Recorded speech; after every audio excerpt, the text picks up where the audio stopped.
Okay so hey guys welcome back to our channel and this is a bit different video. इस video में हम बात करने वाले हैं ऐसे ही कुछ अलग अलग चीज़ों के। इसमें इंक्लूडेड होगा technology, universe, astronomy, cosmology, crypto currency, बहुत सारे सब। So this is going to be very random. हमने कुछ स्क्रिप्टिंग वगैरह नहीं की है। Let's see how this goes. So we have with us Yash Markat, who is also the co-host of this channel. He is from Mahur. Okay, so let's begin.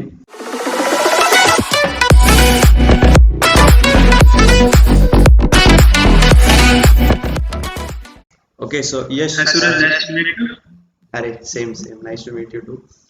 Okay, so आपण technical field मध्ये आहे. हो हा हा आपण दोघं एकमेकाला भेटलं तर आपल्याला मॅच पडलं की आपण एकाच लाईन मध्ये आहे. आणि त्याच्यामुळे अजून पुढे मॅच पडलं की आपली प्रत्येक आयडिया सेम राहते. हा, म्हणजे तुला आठवत असेल आपण कॉलेजच्या स्टार्टिंगला बघ म्हणजे असं हा. कॅज्युअल इंटरॅक्शन करायचो क्रिप्टो करन्सी रिलेटेड, किंवा असं म्हणजे जे बाकीचे युट्यूबर्स असतात जसं मायकल रिव्ह झाला, देन टॉम स्टेटन झाला, आरसी लाईफ ऑन. मग असं नंतर नंतर आपण प्लॅन करायला सुरुवात केली. तेच राईट राईट. हा आपण एकमेकाच्या गोष्टी, एकमेकाच्या आयडिया एकमेकाला शेअर करत राहिलो, त्याच्यामुळे आपल्याला आपली दोघांची आयडिया स्ट्रॅटेजी कळून गेली की आपण कोणत्या टाईपचे स्टुडंट आहात आणि आपल्याला कोणत्या टाईपचे फ्रेंड भेटलेले. बरोबर बरोबर. हा, माझा असा प्रश्न होता की आपले जे सिनियर झाले, मम्मी पप्पा झाले, तर ते आपल्याला कधी कधी क्वेश्चन करतात ना की तू हीच फील्ड का चूज केली. कारण की त्यांना कुठं ना कुठं तरी असं वाटतं की हा बाबा चला आय टी पण एक फील्ड आहे, ती पण जरा जास्त सुपिरियर आहे. मग यावर तुझं काय म्हणणं आहे की are you satisfied with the field you have got? हा राईट, दॅट्स गुड क्वेश्चन. माझं म्हणणं असं आहे की मी माझं ड्रीम फॉलो केलेलं आहे, राईट. आणि मी एक असा स्टुडंट आहे किंवा असा व्यक्ती आहे की मी स्वतःची आयडिया ऐकतो. आणि माझ्या घरच्यांनी मला काही म्हटलं, माझ्या घरच्यांचा फोर्स होता की पैशावाली जॉब करावं, जसं काय डॉक्टर वगैरे. बट लहानपणापासून माझी आयडिया इंजिनिअरिंग किंवा सायंटिस्ट बनायची होती. ते पण कशी आली माहितीये का, मी लहानपणी चोरी करतो मशीनची. कशाची? तर मी आहे ना लहानपणी, माझा भाऊ इंजिनियर आहे, राईट. तर मी त्याची डीसी मोटर चोरली होती, त्याच्यामुळे बाबांनी मला मारलं. मग जरा मला इंटरेस्ट आला मशीन वगैरे, तेव्हापासून विचार केला की असं थोडं त्याच्याबद्दल आयडियाज वगैरे आल्या. सेम सेम माझ्यासोबत पण झालेलं लहानपणी. हा तेच होती गावाला, We are भाऊ होता माझी. Somewhat connected. आणि तीच आयडिया डोक्यात बसली. लहानपणाचं असंच राहते ना, जर एकदा डोक्यात बसलेली गोष्ट लवकर निघत नाही, राईट. बरोबर. आणि मी लहानपणी स्वतःला प्रिपेअर केलं, सायन्स मध्ये इंटरेस्ट दाखवला, छोटे छोटे प्रोजेक्ट केले. बस त्याच आयडियावर मी तुझ्यासारखे मित्र भेटले आयडिया शेअर करायला. फ्युचर प्लॅन्स काय आहेत, म्हणजे इंजिनिअरिंग पर्टिक्युलर स्ट्रीम चूज केल्यानंतर फ्युचर प्लॅन्स काय आहेत तुझे? I want be like Hacksmith, that's it. Industry, स्वतःची इंडस्ट्री उभी करायची. ओके. अभी जिन लोगों को पता नहीं हैक्समिथ इंडस्ट्रीज क्या है, उनका फोटो इधर आ रहा है. उनके यूट्यूब पे अराउंड 10 मिलियन झाले असतील क्रॉस. हाँ 11.5. हाँ, अराउंड 10 मिलियन प्लस है. और मतलब उन्होंने एक से बढ़कर एक प्रोजेक्ट किया. मतलब आयरन मैन जैसे जो फिक्शनल कैरेक्टर है उनको उसने मतलब क्लोज टू रियलिटी में लाया है. और देखो एक बार आप, I mean I suggest you do check it out. Okay.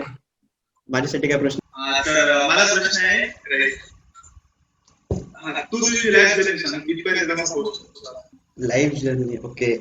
आता काही माझ्या जे मित्र असतात त्यांना माहिती असणार की डॅड आर्मी मध्ये आहेत, मग कॉन्स्टंटली ऑल इंडिया म्हणजे ट्रान्सफर होतच राहतो. मग 2008 मध्ये आम्ही फायनली डिसाईड केलं की पुण्यामध्ये सेटल व्हायचं. मग 2008 पासून फायनली आम्ही पुण्यामध्ये आहोत. अँड देन एज्युकेशन पुण्यामध्येच झालं पूर्ण.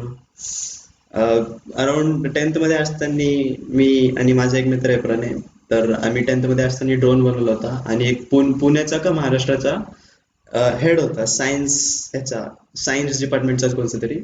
तर ऍक्च्युली तो आमच्या कॉलेजमध्ये आला होता एक्झिबिशन बघायसाठी, आणि असंच प्रेझेंट केलं होतं आमचं ड्रोन. आम्ही लिटरली बॉटलचे झाकण असतात ना, बॉटलचे झाकण, मग ते स्ट्रॉ, मग पेनचा कॅप, ते सगळं युज करून मायक्रोमोटर युज करून एक ड्रोन बनवला होता. म्हणजे क्वाडकॉप्टर, ड्रोन पण नाही, क्वाडकॉप्टर.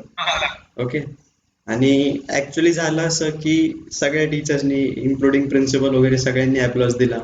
आणि मेन म्हणजे आमचं कसं असं जर असं बघायला गेलं तर एंडलेस स्लॉट होता आमचं. का? कारण की जेवढे पण भारी भारी प्रोजेक्ट होते ते सगळे शेवटला ठेवले होते. आणि झालं असं की तो माणूस घाईमध्ये होता, म्हणून जस्ट असं बघितलं त्यांनी, आवडलं त्याला आणि लगेच साईडला झालं होतं. ती थोडस ते थोडस एक जर्नी होती. त्याच्यानंतर त्या त्या प्रोजेक्ट नंतर आम्हाला खूप रेकॉग्निशन भेटली. आम्ही लिटरली तो जो म्हणजे असं टॉपिक दिला होता ना की सायन्स फेअर मध्ये तुम्हाला प्रोजेक्ट करायचा, हा माणूस येणार. आम्ही लिटरली 100 बडकर एक प्रोजेक्ट सॉर्ट केले होते. एक पायरोग्राफी टूल होता, पायरोग्राफी टूल तो पण होता, म्हणजे वुडवर कार्विंग करायसाठी टूल तो होता. मग क्वाडकॉप्टर जो आम्ही बनवला, अजून असे वेगवेगळे होते. देन 11th-12th मध्ये काय फारसं केलं नाही. 11th-12th मध्ये मी म्हणजे ड्रोन मध्ये इंटरेस्ट आला होता, तर मी त्याच्याच रिसर्च वगैरे करत गेलो. फर्स्ट इयर मध्ये मी एक स्टार्टअप सोबत काम केलं होतं. ड्रोनच्या फील्ड मध्ये नाहीये, रोबोटिक्सच्या फील्ड मध्ये होता तो. त्याचे डिटेल्स ऍक्च्युली मी पुढच्या काही व्हिडिओज मध्ये शेअर करेन. आणि फर्स्ट इयर पण तसंच नॉर्मल होतं. देन सेकंड इयर मध्ये लॉकडाऊन मध्ये ऍक्च्युली तुला तर माहिती आहे, आपण दोघं आणि आपले दोन आपले सिनियर्स होते, त्यांच्यासोबत आपण काम केलंय सेमीकंडक्टर मध्ये. देन कोणतं ते मध्ये एक कॉम्पिटिशन, मायक्रो प्रोसेसरचा कॉम्पिटिशन होता इंडियन गव्हर्नमेंटचा, त्यामध्ये गेलाय. बस असंच होतं. आणि ENTC स्पेसिफिकली हा फील्ड चूज का केला, कारण की वर्सटाईल फील्ड आहे खूप. तू जर मेकॅनिकल घेतलं तर लिटरली तुला मशीन सोबत काम करायचं, किंवा ऑटोमोबाईल घेतलं तर ऑटोमोबाईल सोबतच, IT घेतलं तर तुला कोडिंग मध्येच करायचंय. बट ENTC घेतलं तर तुला मेकॅनिकलची पण नॉलेज असते, CS, कॉम, सगळं सगळं सगळं, म्हणजे असं ऑल इन ऑल मी इथे वर्सटाईल काय फील्ड आहे. सांगतो, मी इथे माझा पॉईंट म्हणतो की माझे माझे एक सर आहे, म्हणजे मानतो त्यांना सर, त्यांनी म्हणजे खूप मोठ्या कंपनीमध्ये काम केलेलं, राईट, सॉफ्टवेअर इंजिनियर आहे. हा. तर माझ्या पॅरेंट्सनी त्या सरांची ओळख करून दिली, राईट. तर सरांनी मला विचारलं तुला कोणती ब्रांच घ्यायची आहे? तर मी म्हटलं सर ENTC, कारण की माझं ते फिक्स आहे. सरांनी प्रश्न विचारला का, तर मी म्हटलं सर मला कम्प्युटरमध्ये, इलेक्ट्रॉनिक्स मध्ये आणि मेकॅनिक्स मध्ये तिघात इंटरेस्ट आहे. तर मी काय CS, इलेक्ट्रॉनिक्स आणि मेकॅनिकल ब्रांच त्यांनी एक साथ तर नाही घेऊ शकत ना. तर सर मी तू ENTC का घेतलं? सर मी म्हटलं इथे सॉफ्टवेअर आणि मेकॅनिक्स दोघांचं कॉम्बिनेशन म्हणून ENTC क्रिएट झालं. तर मी मला कोणत्या पण फील्ड मध्ये जाता येतं, म्हणून मी ENTC. सरांना ही आयडिया खूप आवडली, म्हणून त्यांनी मला सपोर्ट करतात आतापर्यंत. बस. आणि मी एक सांगतो की I was not good in academics ऑट ऑल. माझी एक मोठी बहीण आहे, ती करंटली तिचं मास्टर्स डिग्री परस्यू करते, आणि शी इज लिटरली ते 1ली ते 10वी पर्यंत ती लिटरली फर्स्ट आली. लिटरली म्हणजे कधी कधी टॉप 3 मध्ये असतीच ती. 10वी पर्यंत टॉप 3. 12th मध्ये पण तिने अशीच काहीतरी कॉलेजमध्ये सेकंड थर्ड आली आहे. देन इंजिनिअरिंग मध्ये पण first class with distinction, 2-2 subject मध्ये डिस्टिंक्शन. बट मी तसा नाहीये, मी लिटरली मागून बॉटम 3 मध्ये असणार मी. बट देन माझं असं आहे की वेगळ्या गोष्टींमध्ये अपार्ट फ्रॉम अकॅडमिक्स माझं नॉलेज आहे, तेवढंच मी ऍग्री करेन. How do you update yourself by this technology? चांगला क्वेश्चन आहे, मला आवडला. तर आता आपली गुगल फीड असते, किंवा इंस्टाग्रामची फीड झाली, किंवा युट्यूबची फीड झाली. माझ्या युट्यूबवर लिटरली कमीत कमी 6 अकाउंट असतील. त्यातला एक पर्सनल अकाउंट आहे माझा, एक चॅनलचा अकाउंट आहे, एक आपल्या टेक्स्टरचा अकाउंट आहे, आणि एक खूप खूप खूप म्हणजे असं एकदम दुसऱ्या लेवलचा अकाउंट आहे. त्याच्यावर नुसती नुसती टेक्नॉलॉजीची फीड असते मला. म्हणजे 1-2 मी स्क्रीनशॉट वगैरे दाखवतो तुम्हाला की कसले फीड्स असतात. कधी कधी एरियल रोबोटिक्स, कधी आपले ब्लाइंडनेस टेक टिप्स, कधी हॅकस्मिथचे, कधी RC लाईव्हचे, म्हणजे असे चांगली चांगली फीड बनवून ठेवली. मग इंस्टाग्रामवर पण गेलं की इंस्टाग्रामवर पण ची फीड म्हणजे एक नंबर आहे. बट सध्या मी इन्स्टा अनइन्स्टॉल केलंय. देन आपली गुगलची फीड तर एक नंबर आहे. तर हेच काय काय आहे. ऍक्च्युली आपण टेक्नॉलॉजीचा चांगला वापर करत आहे, आय थिंक. म्हणजे आहे, मला तरी वाटतंय. नाही, राईट, कारण की आपण एक गोष्ट शोधायला गेली की आपल्याला तिसरी चौथी गोष्ट भेटते, बरोबर त्याच्यामुळे आपल्याला अजून पुढचं नॉलेज भेटते, राईट. बरोबर. एक्झाम्पल, तू लहानपणी तुला माहित नसेल ड्रोन काय, मग नंतर तुला छोटे छोटे मशीनचे पार्ट्स असे राहतात तसे राहतात, मग इलेक्ट्रॉनिक्सचे कंट्रोल करतात, रेडिओ रिसिव्हर असे कंपाऊंड्स राहतात, मग असं सगळं कॉम्बिनेशन कळत असेल ना काय म्हणताय मी. आता पण मी सध्या हा व्हिडिओ रेकॉर्ड करायच्या मी हे बघत होतो. मी आता पण मिनिमाइज करून ठेवले ते बॅकग्राऊंड मध्ये फोनच्या, एरोडायनेमिक्स ऑफ अ बूमरँग, की बूमरँग केवढ्या डिग्रीचा अँगल असतो त्याच्या त्या दोन ह्याच्यामध्ये, मध्ये कुठल्या टाईपच्या ह्याने बनवतात, मग कर्व कसे देतात त्याला, ते बघत होतो. It's literally interesting. खूप वेगवेगळ्या टाईपचे बूमरँग आहेत असं. हा एकदा फ्लो लागून जात होतो, कारण की फीड मध्ये लिटरली ते असे भोजपुरी वगैरे असे येणार नाही ना काही नाही नाही बाकीचे right. ते हा तर तुझा फ्युचर प्लॅन काय? Future plan. तू मला वेट तू मला सांगितलं की तुला मायक्रोचिप इंडस्ट्रीमध्ये जायचंय, लाईक टीएमसी. हा हा काय तर कसा काही प्लॅन आहे तुझं स्वतःची इंडस्ट्री ओपन करायचं इंडियामध्ये under the what Indian startup for micro processor? Actually, I was thinking about it last year in when we were stuck in pandemic. But then later I realized it requires a huge amount of manpower. Manpower is the secondary thing. The primary thing in this industry is you need to have a lot of contacts and you need to have a lot of money, because owning a huge piece of land in a very decent location, and that too, modifying it according to the requirement of the industries, it's very difficult. The machine, I guess it's from Semiconductor Manufacturing Company Limited. It's around 120 million. The machine costs $120 million. Okay, you have to buy that machine. You need to build up a supply chain. You need to make manufacturing plants at the sea to get the silicon from the sand. Then you need to make silicon ignots. Then you need to separate it, then supply it to manufacturing company, sorry, semiconductor manufacturing company. Then the company will again process it, make some silicon wafers out of it. Then you need to find a potential market about it. uh, the cost of building a chip which is in your phone is close to around $2 to $3. It doesn't take much, but then what requires for it is a huge manpower. खूप खूप खूप हा तर आणि एक असा problem आलेला आहे की सिलिकॉनची शॉर्टेज आलेला, राईट? हा, मध्ये सिलिकॉनची शॉर्टेज आली होती. मला ग्राफ भेटलं तर मी ग्राफ टाकल इथं, की म्हणजे डिप आलं होतं असं सिलिकॉनच्या ह्याच्यामध्ये. आणि बेसिक सोर्स नसेल तर काय होणार पुढे? काय, जर बेसिक सोर्स नसेल सिलिकॉन? बघ, सिलिकॉन ही जी आता गव्हर्नमेंटनी पण एक तुझं क्वेश्चनचा आन्सर देतो मी. गव्हर्नमेंटनी पण एक स्टेप उचललंय की $1 बिलियन इन्सेंटिव्ह देणार त्या कंपनींना जे $1 बिलियन इन्सेंटिव्ह, राईट? जे इंडियामध्ये येऊन सिलिकॉन मॅन्युफॅक्चरिंग कंपनी सेटअप करणार.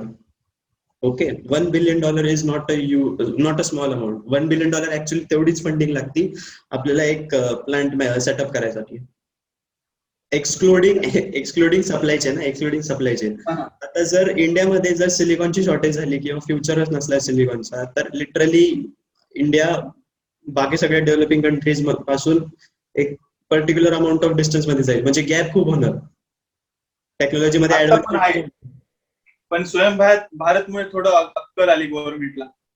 हा, बोलू शकतो आपण, कारण की गव्हर्नमेंटनी खरंच ते इन्सेंटिव्ह देऊन चांगलं केलंय. ते पण नाही, जर गव्हर्नमेंटनी स्वतः इनिशिएटिव्ह घेतला असता स्टार्ट करायचा तर अजून चांगलं झालं असतं. म्हणजे आता पॅन्डेमिक मध्ये मायक्रोमॅक्स फॉल बॅक, म्हणजे काय म्हणतात, बाउन्स बॅक करत होता की आम्ही फोन बनवणार, आम्ही असं करणार, आम्ही तसं करणार. 2-3 मॉडेल्सनी पण आला, बट देन लेटर बघितलं की सेम त्यांनी तेच केलं, एकदम घाणेरड्या क्वालिटीचा पॉलिकार्बोनेट युज केला. मग सिलिकॉनचा म्हणजे काय म्हणतात जो हे होता सेमीकंडक्टर, तो खूप लो क्वालिटीचा होता. फोन ओव्हर हिट व्हायचा, खूप सारे प्रॉब्लेम व्हायचे फोनला. मग जर चांगल्या क्वालिटीचा सिलिकॉन नसला, किंवा सॉरी चांगल्या क्वालिटीचा काय म्हणतात, तू कोणता शब्द वापरला होता आता क्वेश्चन विचारायच्या वेळेस, मायक्रो प्रोसेसर वगैरे ना? हा, राईट. गॅलियम मायक्रो प्रोसेसर वगैरे. मग जर चांगल्या क्वालिटी, देन जे आउटकम असणार, म्हणजे फोन मध्ये जर तो काय म्हणतात त्याला, प्रोसेसर जर चांगला नसला तर लिटरली फोन चांगला वर्क करणार नाही. फोन सारखा हँग पडणार. एक्स्ट्रीम टास्क जसं काय, म्हणजे आता आपण कंटिन्युअसली बघ ना, झूम वर स्क्रीन शेअर करतो किंवा Microsoft teams were screen share करतो. हा वाटत छोटा टास्क असेल, बट देन प्रोसेसिंग पॉवर खूप युज होते याच्यामध्ये. आणि त्यामध्ये जर आपला प्रोसेसर परफॉर्म नाही केला तर लिटरली आपण म्हणजे आपण युज का करतो तो फोन, असं होतंय ना. बरोबर. मग तोच आहे, जर मायक्रो प्रोसेसिंग फील्ड मध्ये जर इंडिया मागे पडला तर लिटरली प्रोसेस, आपण हे जे बोलतोय ऍक्च्युअली प्रोसेसर मुळेच बोलतोय ऍक्च्युअली. राईट.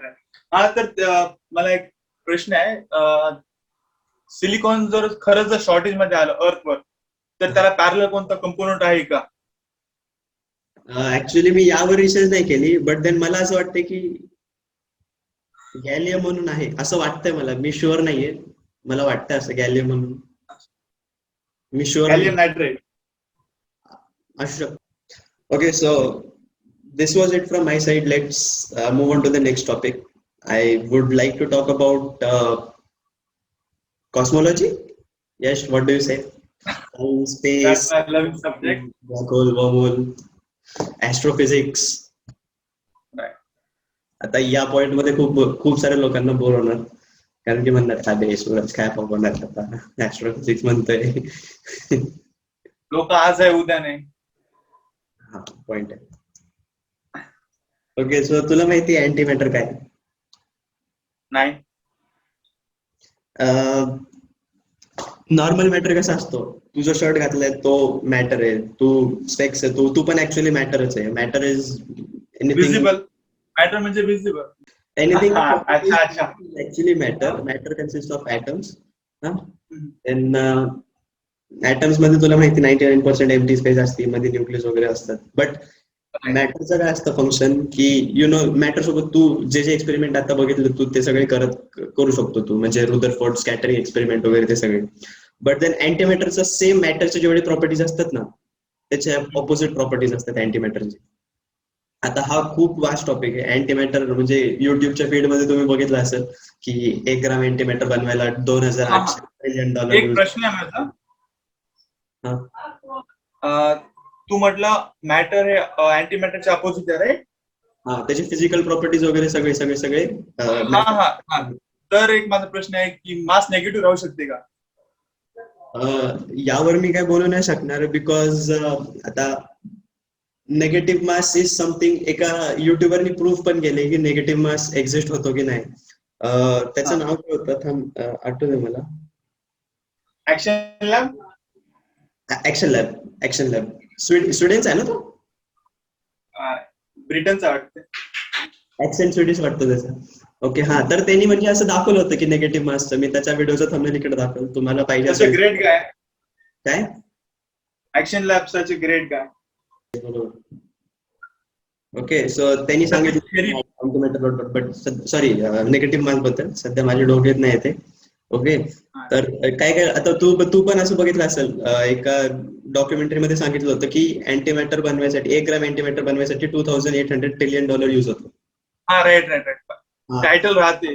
हा, तर लोकांना काय वाटतं की त्याला म्हणजे एक्सट्रॅक्ट करायला लागतं कुठून तरी, असं तसं काढायला लागतं.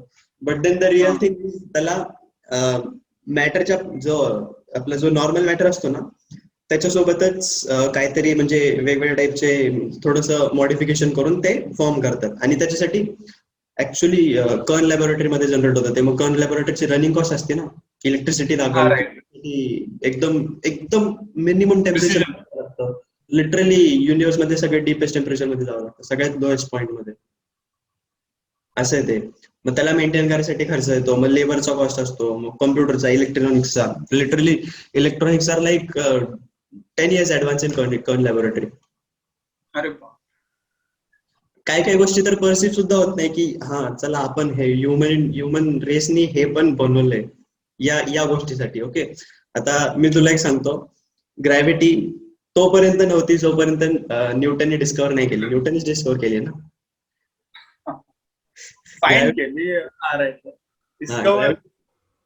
ग्रॅव्हिटी तोपर्यंत नव्हती जोपर्यंत त्यांनी डिस्कव्हर केली.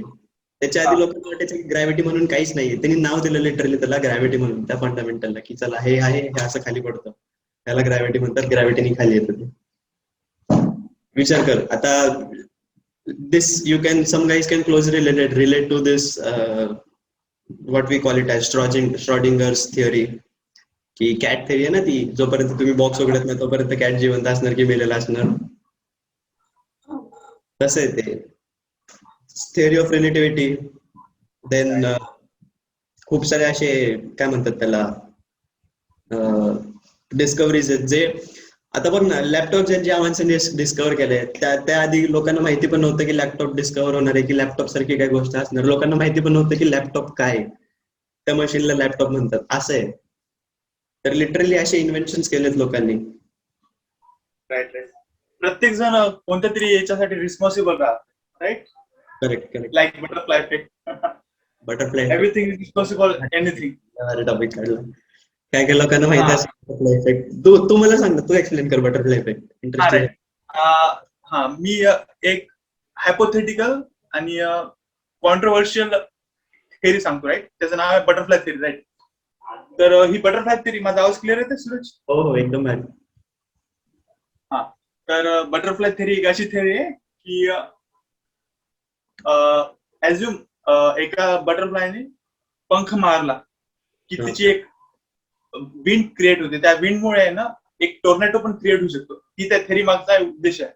Correct correct. तर आता कसं सांगू मी, आता एक्झाम्पल मध्ये बघा, समजा एका बटरफ्लायने एक पंख मारला, राईट. त्याच्यामुळे एक कितीतरी 0.0 नॉटचा एअर प्रेशर क्रिएट झाला, हा. राईट. त्या एअर प्रेशरमुळे कोणता किडा त्याला काही एका रस्त्याने जात असेल की त्याचा त्या वाऱ्यामुळे त्याचा दिशा बदलली असेल, राईट. हा. तो किडा माझ्या डोळ्यातून पडला. तो किडा माझ्या डोळ्यात आला. माझ्या साईडला कंपनी होती मोठी. तर त्याच्यामुळे माझा ऍक्सिडेंट झाला. त्या ऍक्सिडेंटमध्ये ती कंपनी स्फोट झाली. त्या स्फोटमध्ये मोठा ऍटॉमिक बॉम्ब काहीच फुटला. तर त्यामुळे हाय प्रेशर एअर क्रिएट झाली. त्याच्यामुळे टोमॅटो क्रिएट झाला. तसंच पण याच्या मागे कारण कोण आहे? मी नाही, तो बटरफ्लाय, राईट. त्याच्यामुळे एवढं झालेलं आहे. तर हाच बटरफ्लाय इफेक्ट आहे. तर माझा पॉईंट असा आहे की जर ही थेरी जर पॉसिबल पॉसिबल आहे, तर मी एका व्यक्तीचा फादर पण असू शकतो. तो कोण आहे ते सांगता येत नाही, पण मी त्याचा फादर असू शकतो. कारण की माझ्यामुळे एखादा जन्म.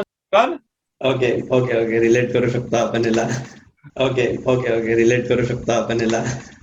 एक साऊथ इंडियन मूवी पण आहे, त्याच्यामध्ये पण बटरफ्लाय इफेक्टचं थोडंसं दाखवलंय. आहे तो फॅमिली डील असं कोणतं तरी एक साऊथ इंडियन मूवी आहे, त्याच्यामध्ये ज्युनियर एनटीआर आहे. त्यांनी म्हणजे असं कास्टिंग मध्ये दाखवलं त्यांना की बटरफ्लाय इफेक्ट वगैरे. कॅमेरा बंद आहे Suraj. Sorry guys, there was a technical error from our side, a huge technical error. We are live now. Again Hi. कशावर बोलत होतो आपण लास्टला? Cosmology, butterfly effect, right.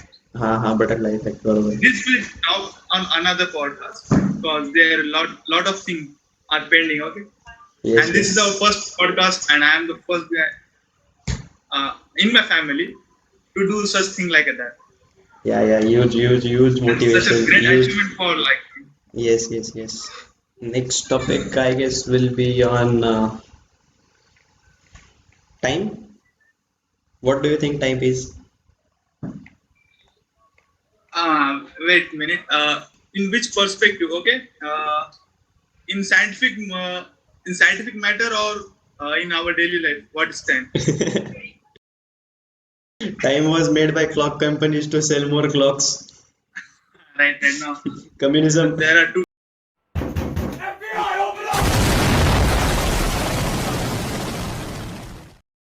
type of people. Okay. Correct. कोणी त्यांच्या लाईफ साठी जगतात, कोणी सायन्स साठी जगतात.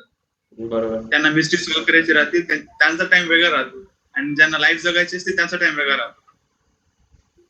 बरोबर. आणि जे स्पेस साठी जगतात त्यांची दुनिया अलग राहते, त्यांना टाइमचं घेणं नाही. बरोबर. आता तू सांग टाइम बद्दल, तुला कोणता टाइम पाहिजे आणि तू सांग तुझे.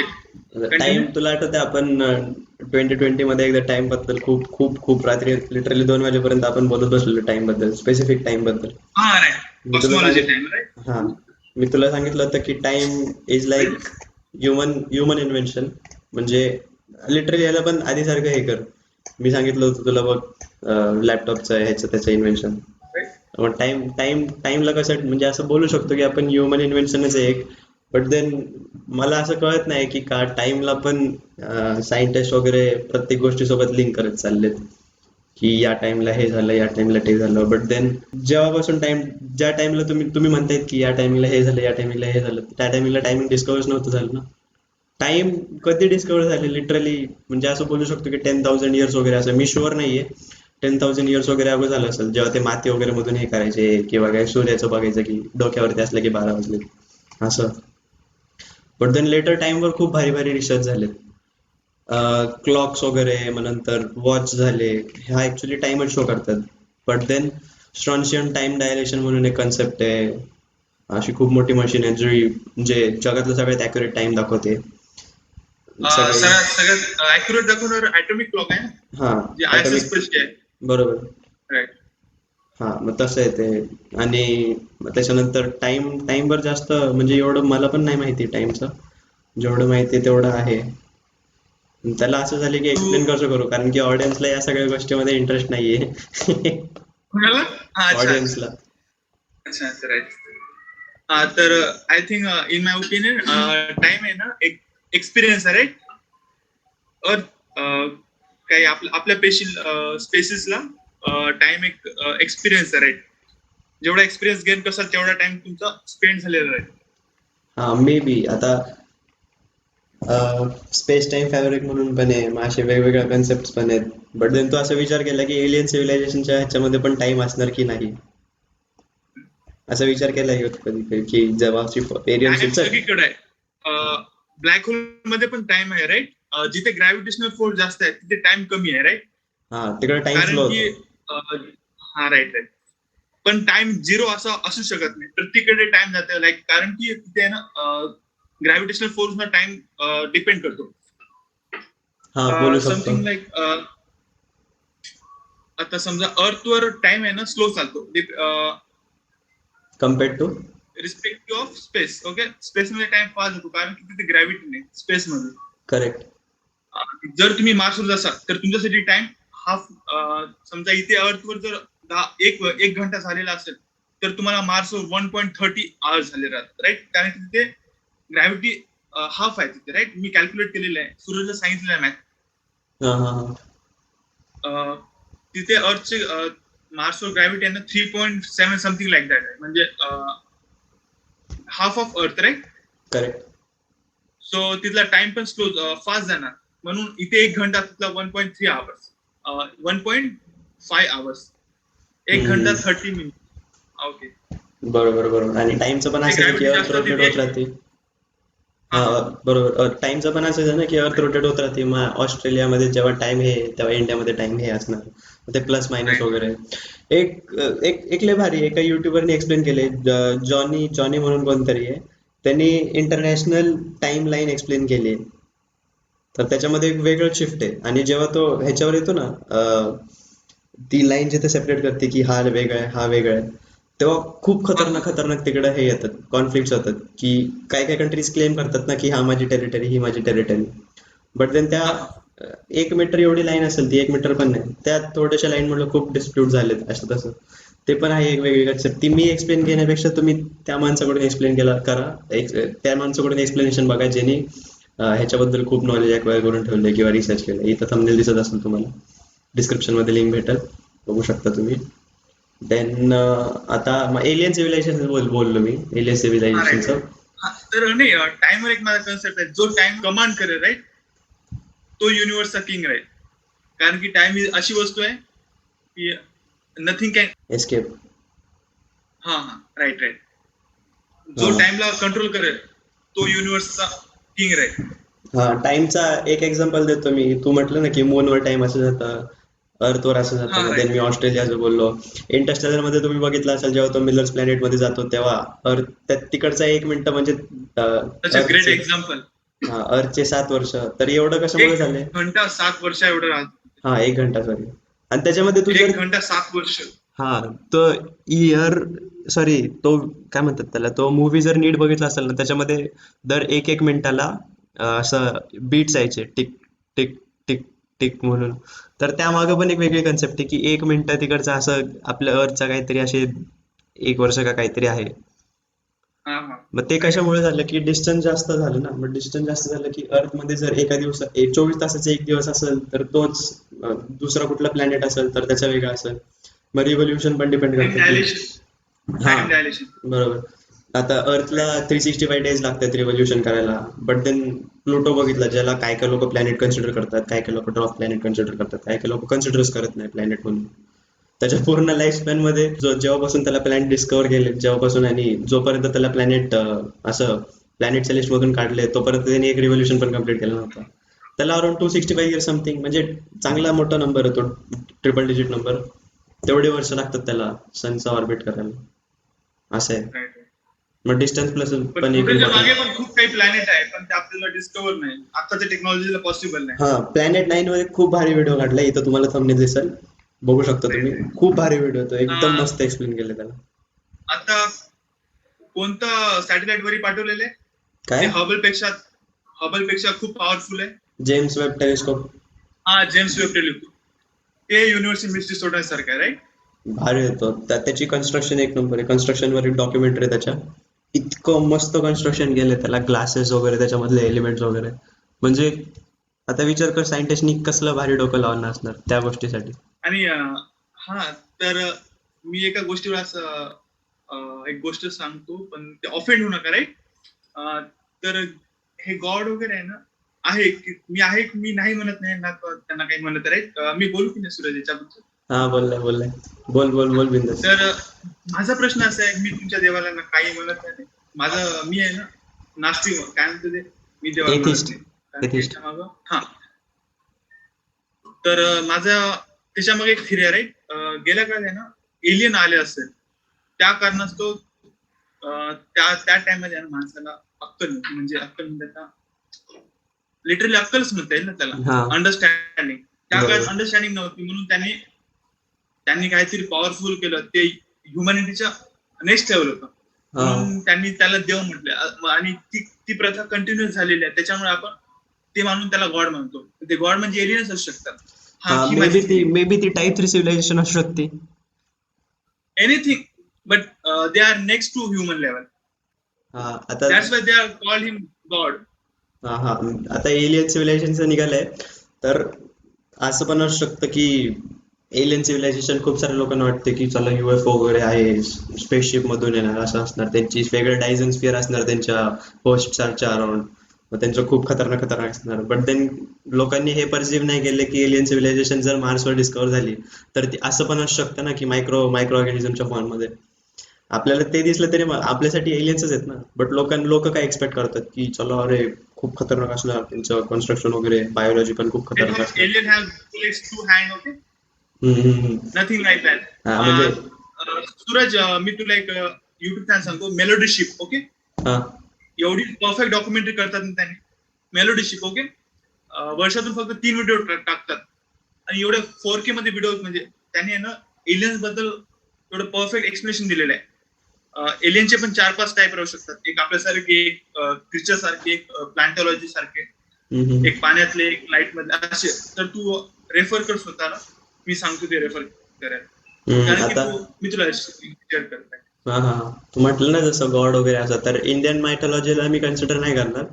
बट देन जर तू इजिप्शियन मायथॉलॉजी बघितली तर इजिप्शियन मायथॉलॉजी मध्ये लिटरली कार्विंग्स आहेत. राईट. लिटरली कार्विंग्स आहेत. पिरामिड्सच्या जे आतमध्ये जे चेंबर्स आहेत त्याच्यामध्ये पण असं लिहिलेलं आहे. मग एका माणसाने मिस्ट्री पण सॉल्व्ह केली होती की पिरामिडचे असे अलाइनमेंट का नाहीये. मी इंडियन मायथॉलॉजी का नाही म्हटलो, कारण की खूप कमी असे लिटरेचर वगैरे आहेत ज्याच्यामध्ये ते इन्क्लूड केलंय. आणि एक्स्ट्रा लँग्वेज. आपला असा माइंडसेट आहे की ज्या गोष्टी आपल्या आपल्या ह्युमॅनिटीकडून, किंवा जी गोष्ट या टाइमला पॉसिबल नाही, आपण त्या गोष्टीला ऍक्सेप्ट करत नाही. हा ह्युमॅनिटीचा प्रॉब्लेम आहे. कारण की बघ, गॅलिलिओनी सांगितलं होतं, हा हा अर्थ सनच्या बाजूला फिरते, अर्थ सेंटर नाही. हा, तेव्हा त्यांना पचलं नाही. हो बरोबर. तसंच ह्युमनचा माइंडसेट तसंच ठरलेलं आहे की ज्या गोष्टी आपल्या हातात नाही, म्हणजे त्याला काही परफेक्ट एक्सप्लेनेशन नाही, ते आपण कन्सिडर करत नाही, म्हणून आपण काही मागे पडलेलो आहोत. बरोबर बरोबर. आता तो न्यूट्रॉन, काय म्हणतात, सॉरी न्यूटन नाही, आपलं लाईट बद्दल कोण रिसर्च करत होतं ते आपल्याला होतं बघ, लाईट वर रिसर्च करत होता ना तो. Thomas Edison. लाईट बल्ब नाही, light wave particle duality of light. काय त्याचं नाव, एच पासून चालू होतं, हायजेन्स वेव्ह थिअरी. हा, हायजेन्सची काय स्टोरी आहे? हायजेन्सनी काय सांगितलं होतं की लाईटला दोन नेचर आहेत, लाईट वेव्ह सारखी पण काम करते आणि ऍज वेल एज लाईटचा पार्टिकल नेचर पण आहे. बट देन त्या टायमाला एक सायंटिस्ट होता, त्याचं नाव नाही माहित, त्याचं लक्षात ठेवण्यासारखं नाही नाव. त्यांनी काय सांगितलं होतं की लाईटमध्ये असे छोटे छोटे बॉल्स आहेत, ओके, मीडियम वाईज डिपेंड करतं. आणि त्यांनी एक लय भारी स्टेटमेंट टाकलं होतं त्यांनी की पाण्यात लाईटची स्पीड खूप जास्त आहे आणि एअरमध्ये लाईटची स्पीड खूप कमी आहे. त्याच्यानंतर न्यूटन आहे तो न्यूटन, मे बी न्यूटन आहे. हा, मला न्यूटन आहे तो. मला वाटतं न्यूटन होतो, बिकॉज त्यावेळेस त्याचं चालू होतं. म्हणून त्याला कन्सिडर केलं या थिअरीमध्ये. नाही त्याची ते तसं नाही. ते न्यूटननी पहिले सांगितलं होतं या थ्रीच्या पहिले की लाईट पाण्यात जास्त, सॉरी वेव्हची स्पीड पाण्यात जास्त आहे. हा हा हा. आणि काय त्यांनी नंतर त्याला रॉंग केलेलं आहे. कॉर्प्सेस डिफाईन केलं होतं ना, वेगवेगळे कॉर्प्सेस. आईन्स्टाईननी थिअरी प्रूफ केलेली आहे. हा हा हा. आणि आईन्स्टाईननी 150 इयर्स नंतर त्याला प्रूव्ह केलं की चला बाबा हायजेन्सची थिअरी बरोबर होती. मग त्याच्यानंतर आईन्स्टाईन थिअरी हा. रिसर्च केली त्याच्यावर. असं झालं. बरोबर. तेच आहे, ह्युमन रेसचा तोच प्रॉब्लेम आहे. ओके, सो नेक्स्ट क्रिप्टोकरन्सीवर काय मत आहे तुझं? What are your opinions about cryptocurrency? I love cryptocurrency. खूप कमी लिटरली लोकांना माहिती 500 असेल. पासून 1500 मध्ये गेलेलं आहे. माझं 2018 मध्ये युट्यूब चॅनल होता, त्याच्यावर मी बिटकॉइनचा व्हिडिओ टाकला होता. त्यानंतर मला खूप साऱ्या लोकांनी विचारलं, अरे तुला क्रिप्टोकरन्सी बद्दल माहिती, असं तसं. लिटरली रिलेटिव्हनी विचारलं की इन्व्हेस्ट करावं की नाही क्रिप्टोकरन्सी मध्ये. म्हटलं तुमच्याकडे रिसोर्सेस तरी आहेत का इन्व्हेस्ट करायला? तुम्ही काय म्हणताय इन्व्हेस्ट करू का नको? आणि त्या टायमिंगला बिटकॉइनची प्राइस अराउंड 10 lakhs होती. 1 bitcoin is equal to 10 lakh INR. पण आता स्काय रॉकेट गेली 50 लाख, 9 लाख आणि 50 लाख. आय होप माझ्याशी टाइम मशीन असेल तर मी. हा, मी तेच बोलणार होतो, टाइम ट्रॅव्हल यावेळेस पॉसिबल झालं पाहिजे होता. I think time travel possible नाही. ओके, हा, मग तेच माझं Maybe. पण तेच म्हणणं आहे, नाहीये पॉसिबल पॉसिबल. नाही. असतं तर कोणते भेटलं असतं आपल्याला फ्युचर ट्रॅव्हलर. हा, ते काय काय फेक थिअरीज आहेत. म्हणतात की एक जपान एअरपोर्टवर एक माणूस आला होता, त्यांनी पासपोर्ट दाखवलं की मी 2135 चा आहे, असं तसं. मला नाही वाटत ते. Money sell the story, make the money. मग त्यानंतर स्टीफन हॉकिंगनी जेव्हा तो जिवंत होता तेव्हा एक पार्टी थ्रो केली होती, this party is only for time travellers. आता मला नाही माहिती तुम्हाला कळतंय की नाही, बट देन जर त्यांनी पार्टी थ्रो केली आहे काही दिवसानंतर, ते पार्टी त्यांनी थ्रो केली हे फक्त त्यालाच माहिती आहे, त्याच्या सबऑर्डिनेट मध्ये कोणालाच माहिती नाहीये. हा, बट देन त्यांनी ती पार्टी थ्रो केली आहे, त्याच्या 3 दिवसानंतर लोकांना कळते की त्यांनी ती पार्टी थ्रो केली आहे. त्या पार्टीमध्ये कोणीच नाही आलं. आता विचार कर, जर टाइम ट्रॅव्हल पॉसिबल असता तर 3 दिवसानंतर ती न्यूज ऐकून एक माणूस परत पास्ट मध्ये जाणार, ती पार्टी अटेंड करणार, मगच टाइम ट्रॅव्हल पॉसिबल असतं. त्यांनी स्टीफन हॉकिंगनी कन्क्लूड पण केलं की टाइम ट्रॅव्हल पॉसिबल नाही. म्हणजे चांगला एक्सपिरियंट होता, एकदम सिम्पल, फॅन्सी नाही, जास्त काहीच फॅन्सी नाही. पण आपलं एवढं नॉलेज मग सायंटिफिक मूवी आहे. कारण की लिटरली आणि जे पॉसिबल नाही पुस्तका थ्रू आपल्यापर्यंत पोहोचणं, ते सायंटिफिक मूवी आपल्याला त्या लेवलचं नॉलेज देतं. हा, and I have huge respect for Hollywood. Okay, Christopher Nolan, देव माणूस. Such a nice guy. Tenet Inception. Movie एवढं जबरदस्त मूवी त्यांनी, आय डोंट थिंक सो कोणाला कळाली असेल, पण एवढी जबरदस्त मूवी आहे ती. इन्सेप्शन. मला सुद्धा कळलं नाही, पण त्याच्यात अॅनिमेशन हा, रिव्हर्स. इन्सेप्शन खूप कमी लोकांना म्हणजे नाही का फर्स्ट टेक मध्ये कळालेली. मी इन्सेप्शन 2020 मध्ये बघितलंय, 10 वर्ष झाले असतील रिलीज नंतर, तेव्हा बघितलंय मी. 2010 ला रिलीज झाली होती, 2020 ला बघितलेली. थोडस कळालं मला की म्हणजे एंडिंग खूप साऱ्या लोकांनी कळाली नाही, एंडिंग मला कळाली बाबा, ते प्रत्येक ड्रीम मधून एस्केप करतात. मग देन इंटरस्टेलर झाली. इंटरस्टेलर मी भावासोबत बघत होतो 2018 मध्ये, तर लिटरली दादानी पॉज करून करून सांगितलं मला की आता हा सीन झालाय, आता हा सीन झालाय, हे असं झालंय, हे तसं झालंय, आता टाइम ट्रॅव्हल करतायत ते. तेव्हा कळालं इंटरस्टेलर. पण डायरेक्शन एक नंबर होती ती, म्हणजे काय एडिटिंग वगैरे, VFX खतरनाक, नेक्स्ट लेवल. टेनेंट नाही, सिंक्रोनायझेशन. वेरिटेजियमनी एक व्हिडिओ बनवलाय, सिंक्रोनायझेशन. पण याच्यामध्ये ते फिजिकल मॅटर कन्सिडर करतात ना, कोणता अँटी मॅटर नाही मॅटर कन्सिडर वगैरे. करत. काय म्हणतात ना, क्वांटम थिअरी मध्ये तू ऐकलेलं असेल ना, क्वांटम एंटँगलमेंट वगैरे. मी तेच सांगणार होतो मी आता, क्वांटम एंटँगलमेंट. खूप भारी कन्सेप्ट आहे क्वांटम एंटँगलमेंट. वी आर एक number. Entangled to each other. Okay, हा, आता मी माझ्या व्ह्युअर्सना एकदा सांगतो क्वांटम एंटँगलमेंट काय आहे. एका ऍटमचे समहाऊ तुम्ही 2 इलेक्ट्रॉन्स काढून थोडस साईडला ठेवतात, तर हा इलेक्ट्रॉन जर लेफ्टला मूव्ह होणार तर सेम हा इलेक्ट्रॉन पण लेफ्टला मूव्ह होणार, आणि त्यामध्ये विदाउट डिले असतं, म्हणजे काहीच डिले नसणार.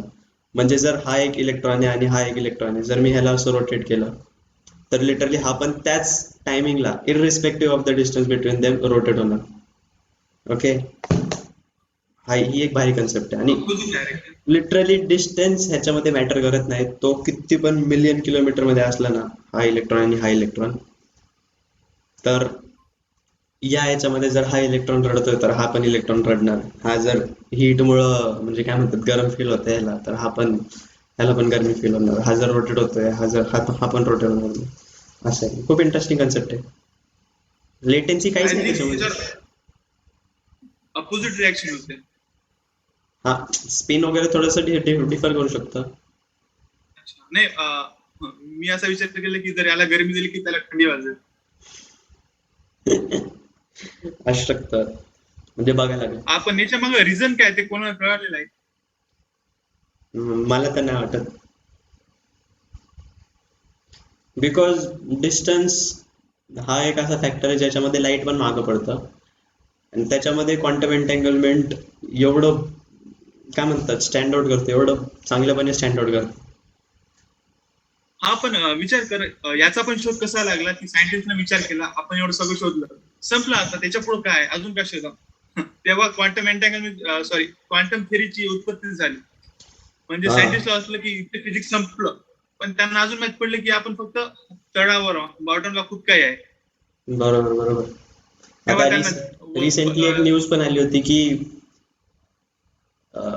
आपण जे लॉज वापरतो ना, लॉज ऑफ फिजिक्स, हा, न्यूज ऐकली असेल तू बहुतेक. तर एक असा वेगळा सेटच आहे जो काय म्हणतात, आता मी सांगू नाही शकत, मला नीट आठवत नाही. ती वेगळी एकदम लॉज ऑफ फिजिक्स यूज होतं त्याच्यामध्ये. वेगळे लॉज ऑफ फिजिक्स पण आपल्या होतात, आपल्या काय म्हणतात अर्थवर समज, किंवा काय पण आपल्या ह्याच्यामध्ये असं आहे. वेगळे लॉज ऑफ फिजिक्स म्हणजे विचार करा, आतापर्यंत आपण जे शिकत आलोय लिटरली ते इथं आता तुटत तुटत चाललंय.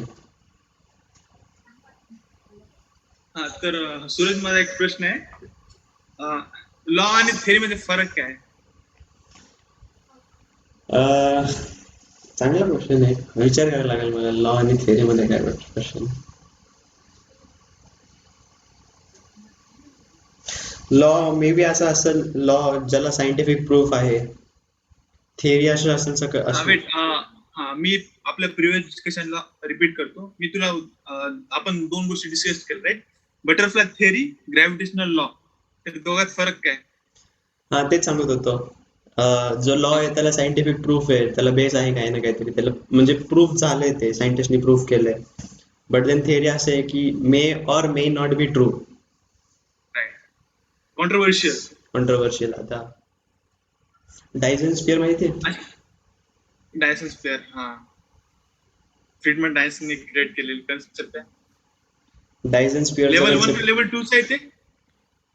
लेवल 3 चं ना ते. लेवल आपलं 2, लेवल 2, लेवल 3 लेवल 2. आपलं. लेवल 1 अर्थची, अर्थचं वेदर काय कंट्रोल मध्ये ठेवतो, राईट? हा, आपण 0.89 मध्ये. सेकंड, सोलर सिस्टम, म्हणजे हा बहु- फर्स्ट मध्ये अर्थचं सगळं कंट्रोल मध्ये ठेवतो, एनर्जी, अर्थची एनर्जी.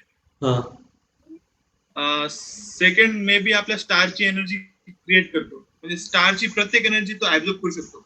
हा, मग डायसन स्पियर तोच आहे आणि ना. आणि मला काय वाटतंय, तो लेवल 2 च झाले ना.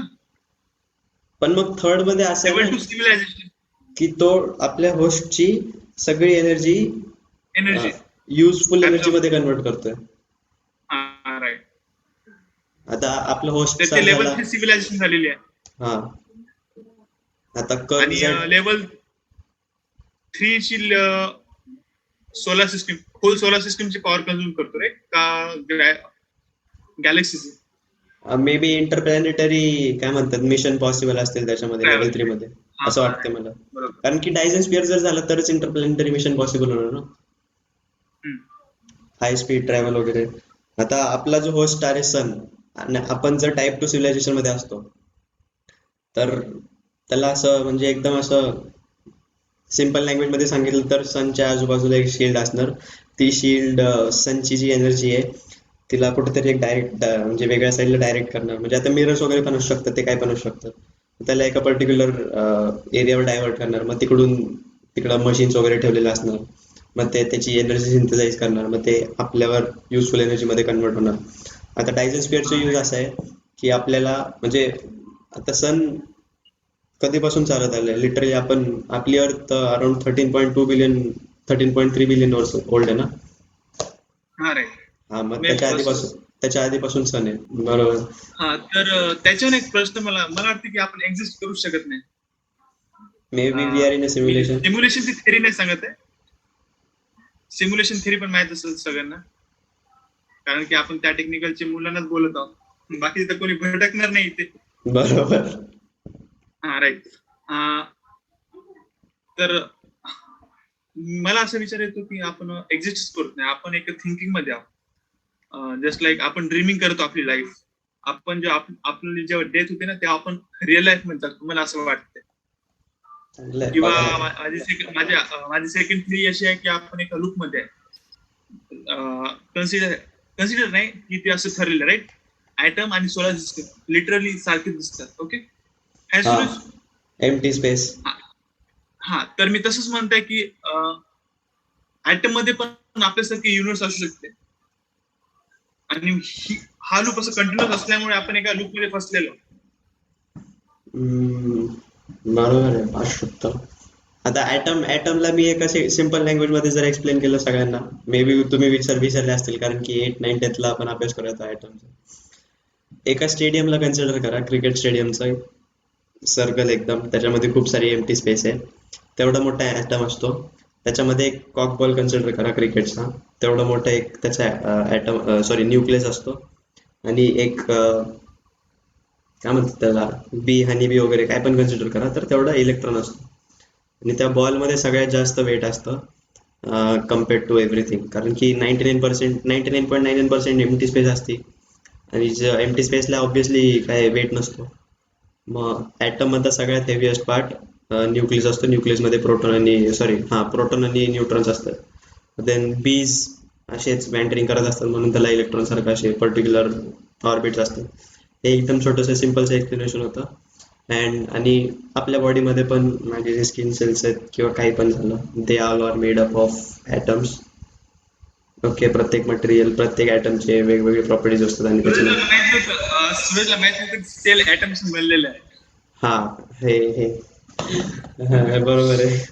म्हणजे मला माहिती नव्हतं आपले जे ह्युमनचे सेल्स असतात, व्हाईट ब्लड सेल झाले, रेड ब्लड सेल झाले, त्याच्यामध्ये कसं सायटोप्लास्ट वगैरे ते सगळं असतं, मायटोकॉन्ड्रिया असतं, म्हणजे त्याच्यानंतर वेगवेगळे असतात, मला लक्षात नाहीत काय काय.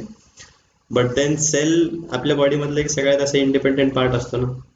बट देन मला माहिती नाही की त्याच्या आतमध्ये काय असतं, किंवा त्याची जी बाहेरची लेअर आहे, आतली लेअर आहे, त्याच्यामध्ये छोटे छोटे चीज आहेत, कशाने बनलेले असं आहे. मग तेव्हा त्यांनी सांगितलं यशनी एव्हरीथिंग इज ऍटम. एव्हरीथिंग. मला तेव्हापासून ॲटमवर जास्त हे झाले की that thing has blown my mind. अजून एक माझी एक अशी थिअरी आहे, तर human consciousness, right. Human consciousness possible, right. समजा नाही, आपली लाईफ आहे ना डेथ नंतर पण कंटिन्यू राहू शकते. चापी, राईट. कॉन्शियसनेस. हा, कॉन्शियसनेस पॉसिबल आहे if and only if we can transfer our emotions and every previous data from birth to end of our life. If we that transfer to any robotic device and our feelings can be transferred with anything in that device, then and only then we are heavy possibility of afterlife. कळलं असेल सूरज काय म्हणायचं की आपण आपल्या death, कारण की आपली बॉडी आहे ना, फक्त बॉडी आहे, आणि आपल्या बॉडीला चालवतो पण आपले फिलिंग्स आणि आपला ब्रेन. तर हे दोन बेसिक पार्ट नसते तर आपण एक्झिस्ट करत नाही. समजा जर आपल्याला जर फिलिंग नसते, सूरज मी एक्झाम्पल देतो, डोंट टेक इट सिरियसली. समजा मी तुझा भाऊ आहे, राईट. ओके. तू माझ्याशी कनेक्टेड आहे. कशामुळे कनेक्टेड? तुला माझ्याबद्दल फिलिंग्स आहे ब्रदरच्या, राईट.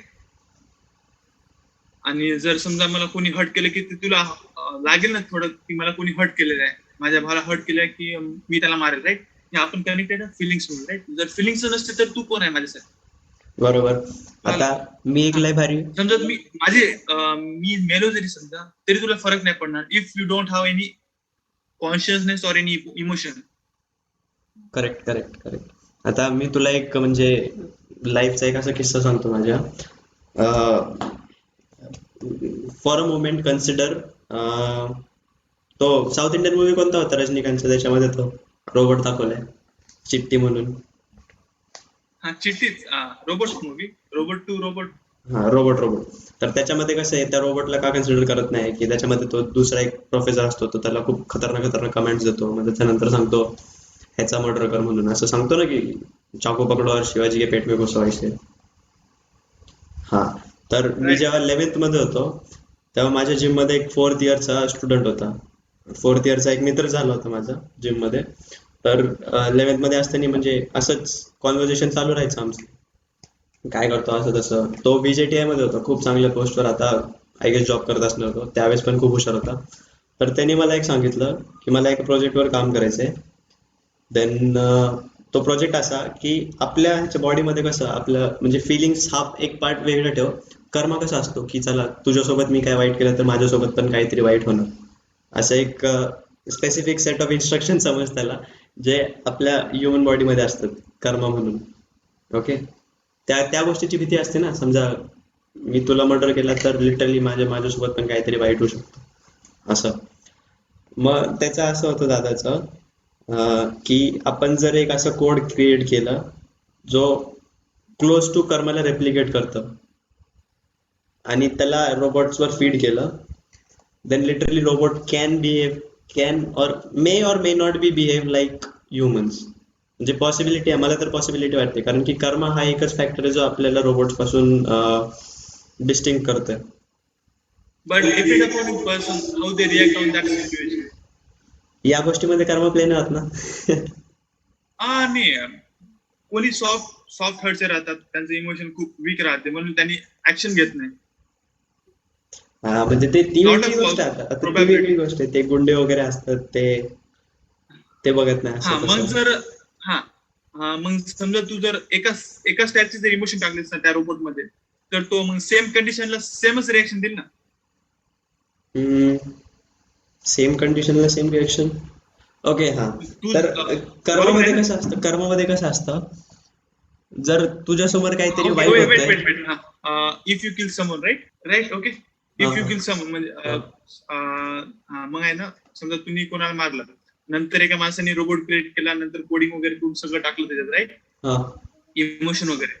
हा मग त्याला माहित पडलं की तुम्ही एका माणसाचा मर्डर केला, पण तुझं कारण वेगळं होतं की तुम्ही त्याला का मारलं, कारण की त्यानं तुझ्या असं खूप वाईट केलंय म्हणून त्याला मार. आणि ते कर्माच्या हिशोबाने ते बरोबर आहे तुझ्यासाठी त्याला मारलेलं, पण त्या एक्झॅक्टली. रोबोटला थोडी माहिती आहे तू त्याला का एक्झॅक्टली. मारलं. एक्झॅक्टली तुझ्या क्वेश्चन मध्येच तुझा आन्सर आहे. का? तू तू बोलला ना आता, तुला कळ म्हणजे तुझ्यासोबत काहीतरी वाईट झालं म्हणून तो त्याला मारलं. आपण त्या रोबोटला माझी प्रिव्हियस हिस्ट्री माहित नाही ना, मी त्याला का मारलं, तू त्याला का मारलं. बट देन आपण रोबोट डायरेक्टली आपण त्याच्यामध्ये कर्म फीड करून असं रस्त्यावर नाही उतरवणार ना. ऑब्व्हियसली जर आपण ह्युमन कॉन्शियसला त्याच्यामध्ये ट्रान्सफर करतोय तर कर्माला पण कोड करून टाकणार आणि तेव्हा लिटरली आउटकम वेगळा असणार ना, म्हणजे जसं एव्हरीथिंग इज आपण असणार. पॉसिबल. Take time. पॉसिबल आहे. पॉसिबल आहे, टाइम बट नसलं देन काहीच नाही. हा कोड कसा करायचा, मला त्यावेळेस खूप खतरनाक प्रश्न पडलेला. त्यावेळेस माझी कोडिंग स्किल्स वगैरे नसते, मला आयडिया लय आवडला होता तो. Food, cloth, shelter for this electricity. AI. हे काय एआय काय एआय ओके ओके, एआय बरोबर. आता आय गेस पुढच्या 10-15 वर्षामध्ये ते एआय म्हणून येईल. सध्या जर आपल्यासाठी इलेक्ट्रिसिटी आणि इंटरनेट आहे, ते नसलं तर ह्युमन रेस मागे आहे खूप. लिटरली. मग त्यानंतर मी जेव्हा 12th मध्ये आलो ना, मग तेव्हा त्याच दादानी आय गेस त्याचा फायनल इयरचा प्रोजेक्ट होता, मग आम्ही एका प्रोजेक्टवर काम केलं होतं. आता फॉरेन मध्ये अमेझॉनचे स्टोअर्स कसे आहेत की तुम्ही जावा, तुमची एक स्मार्ट बास्केट असते, राईट राईट. ते घेऊन जावा, त्याच्यामध्ये सामान टाका, तो ऑटोमॅटिक बिलिंग करतो. म्हणजे तुम्ही टाकलं ना की ऑटोमॅटिक बिलिंग होते, त्याची स्क्रीनवर येतं आणि तुम्ही लगेच बॅगमध्ये बघून चेकआउट करू शकता. तुम्हाला अमेझॉन अकाउंट मधून पैसे कट होतील. मग लिटरली ती कन्सेप्ट आम्ही विचार केली होती, आम्ही त्याला म्हणजे क्लोज टू रियालिटी मध्ये आम्हाला इम्प्लिमेंट करायचं होतं. आम्ही वेईंग स्केल वगैरे खूप खूप खूप खतरनाक टाईपचं ब्रेनस्टॉर्मिंग केली, म्हणजे बारकोड स्कॅनर प्लेस करायची साईडला, मग त्याच्यानंतर वेट स्केल खाली मेजर करायची की कोणी लोकांनी असंच म्हणजे विदाउट बारकोड एस्केप करून त्याच्यामध्ये टाकलं. कारण की बारकोड मध्ये त्याच्यामध्ये सगळी इन्फॉर्मेशन असते ना, की हा प्रोडक्ट कोणचा आहे, ह्याचा वेट किती आहे, डेट काय आहे. त्याच्यामध्ये weight is an important factor, कारण की वेट केवढं त्याच्यावरून तुला कळू शकतं की तेवढं सामान केवढं आहे आणि कोणतं सामान आहे. मग त्यावर पण देन लेटर फायनान्शियल कंडिशनमुळे ते सक्सेस नाही झालं. आणि त्यात थोड्या वर्षानंतर मी म्हणजे आता रिसेंटली बघितलं 2019 मध्ये, तसं ती रियालिटी झाली आहे. म्हणजे लिटरली आम्ही तेव्हा जर पेटंट केलं असतं तर आम्ही आज मालामाल असतो. मला कधी अशी थिंकिंग येते की ह्युमन पशी सगळं आहे, तर आपण एकदाच सगळं इन्व्हेंट का करू शकत नाही? आन्सर देऊ शकतो? खूप भारी आन्सर देऊ शकतो, खूप भारी आन्सर. विचार कर, ह्युमन रेसला स्टार्टिंग पासून विचार कर. स्टोन एज मॅन, दगडाने तो प्राणी मारायचा. त्याच्यानंतर हळूहळू हळूहळू त्यांनी बार्टा सिस्टम काढला. त्याच्यानंतर सिव्हिलायझेशन झाली. त्याच्यानंतर रिलिजन वगैरे कास्ट सिस्टम जे पण आलं. त्याच्यानंतर राजा महाराजे एम्पायर सिस्टम आलं. मग त्याच्यानंतर आता 70s पासून, सॉरी 18 सेंचुरी पासून विचार कर. 18, 19, 20, आता 21st सेंचुरी चालू आहे. तेव्हापासून विचार कर. आता जो स्टोनेज मॅन आहे, स्टोनेजचा जो मॅन आहे, त्यांनी कधी विचार केला होता की सिलिकॉन सारखी कोणती गोष्ट एक्झिस्ट करते वर्ल्ड मध्ये, किंवा कॉपर सारखी कोणती गोष्ट एक्झिस्ट करते, किंवा किंवा त्याचे जे वंशज असणार ते बंदुकनी मारणार लोकांना, असं एक्सपेक्ट केलं होतं का त्याच्या डोक्यात जरी होतं का? लँग्वेजेस त्याच्यानंतर क्रिएट झाले स्टोनेज नंतर, स्टोनेज नाही खूप वेळानंतर. मग आता तूच सांग मला, अशा टायमिंगला जेव्हा communication was a big deal, तेव्हा तू कम्युनिकेशन डिव्हाइसेस काढायचा विचार करतोय. असं आहे ते. मी आताच्या कंडिशन मध्ये म्हणते, आता आपलं सगळं एक्झिस्ट आहे, राईट? बोलू शकतो, कारण की आता पण आपल्याकडे रिसोर्सेसची कमी आहे. रिसोर्सेस म्हणजे मेन रिसोर्सेस बोलू शकतो की तू, एनर्जी आपल्याकडे खूप कमी आहे. म्हणून तर डायसन स्पिअर वगैरे हे सगळे टाईप 3 सिव्हिलायझेशन पर्यंत स्ट्रेच होतात. Energy is a biggest factor, कारण की कर्ण लॅबोरेटरी एवढे पैसे खर्च करते, त्याच्यातले नाही ना म्हटलं तरी 40 to 60% ते इलेक्ट्रिसिटीवरच खर्च करणार, एनर्जीवरच खर्च करणार. मी आपल्या व्ह्युअर्सला एक पर्सनल फिलिंग सांगतो. There is more than politics. Okay, पॉलिटिक्सच्या पुढे पण खूप काय आहे. पॉलिटिक्स हा बॅरियर म्हणून त्या सेट पुढे करता पण येणार खूप नाही. काय आहे. पॉलिटिक्स हा बॅरियर म्हणून सेट करता येणार नाही. नाही, कारण की त्यांच्यामुळे आपण आडलं, त्यांनी आपल्याला कंट्रोल करतात ना. हा, लिटरली आपलं शिक्षण मंत्री जर नापास असेल तर आपल्याला कोण हँडल करतो? विचार. नापास मंत्री आपल्याला जर हँडल करत असेल तर लाजिरवाणी गोष्ट आहे ना. बरोबर आहे. रेल्वे मंत्री कोण असायला पाहिजे? जो मेकॅनिकल इंजिनियर वाला किंवा IIT वाला प्रोफेसर, किंवा त्यानं खरं काम केलेलं आहे रेल्वे बनवण्यात, तो माझ्या रेल्वेचा. डोक्यात पण हा विचार आला होता हा, की आपली शिक्षण मंत्री एक IITian किंवा एक IAS पद्धतशीर एक शिक्षक पाहिजे, कारण की त्याला कंडिशन माहिती आहे की मुलांना काय काय करावं लागतं. आता पॉलिटिक्स हा खूपच सेन्सिटिव्ह टॉपिक झालाय. आता मी एक एक्झाम्पल देतो, Arvind Kejriwal, he is an IITian. Okay, मी असं पण नाही म्हणत की मी त्याला सपोर्ट करतो, की मी ह्याला सपोर्ट करतो असं तसं. बट देन अरविंद केजरीवालनी त्याला जेवढं शक्य आहे तेवढं तरी इम्प्लिमेंट केले दिल्लीमध्ये. म्हणजे हायवेज झाले, इन्फ्रास्ट्रक्चर झाले, देन टेक्नॉलॉजीमध्ये झाले, देन ऑड इव्हनचं मध्ये कन्सेप्ट आलं होतं की ऑड डेजला गाड्या होणार असं तसं. मग आपले ते हे होते मनोहर पारिकर सर, मनोहर पारिकर ते गोवाचे CM होते. देन खूप खूप खूप म्हणजे हा, स्ट्रोकमुळे हे झाले, डेथ झाली. Correct correct correct. मग तसं होतं. आता माझ्या डोक्यात असं विचार आलं की आपले जे चीफ मिनिस्टर वगैरे आहेत, ह्यांना जे रिटायर्ड IAS ऑफिसर आहेत ते तर लवकर रिटायर्ड होतात ना, अराउंड 45 पर्यंत रिटायर होतात ते IAS ऑफिसर्स वगैरे. बट जर ह्यांना जेवढी करंट अफेअर्सची नॉलेज असती किंवा टेक्नॉलॉजीची नॉलेज असती, तेवढंच जर त्याला एका CMच्या पोस्टवर जाऊन हे केलं तर त्यांच्याकडे ऑब्व्हियसली पॉवर्स वगैरे असणार, त्यांच्याकडे एक चांगला फंक्शन करणारा ब्रेन असणार. तुला कळतंय का? चांगला फंक्शन करणार. एक्सपिरियन्स. एक्झॅक्ट. म्हणजे कोणत्या फील्डमध्ये जास्त करायची गरज आहे ते करू शकतात ते, कारण की लिटरली जेव्हा IAS असतात तेव्हा ते CMच्या अंडरमध्ये काम करतात. जरी आपण बोललो की ऍडमिनिस्ट्रेशनची बॉडी वेगळी. पॉलिटिक्स मध्ये खूप मोठा फॉल्ट आहे आणि आपण लिटरली त्याला फॉलो करत आहे, किंवा ते आपल्याला फॉलोअर्स बनवत आहे ना. बरोबर. मला लाज वाटते स्वतःलाच. आता टेक इट सिरियसली. ओके, नाही आपल्या मला तर नाही वाटत की आपल्या युथचे म्हणजे आपल्या एजचे जेवढे पण स्टुडंट आहेत ते या गोष्टीला सिरियसली घेणार. बाकी सगळे असतील काही कट्टर पॉलिटिक्स समर्थक.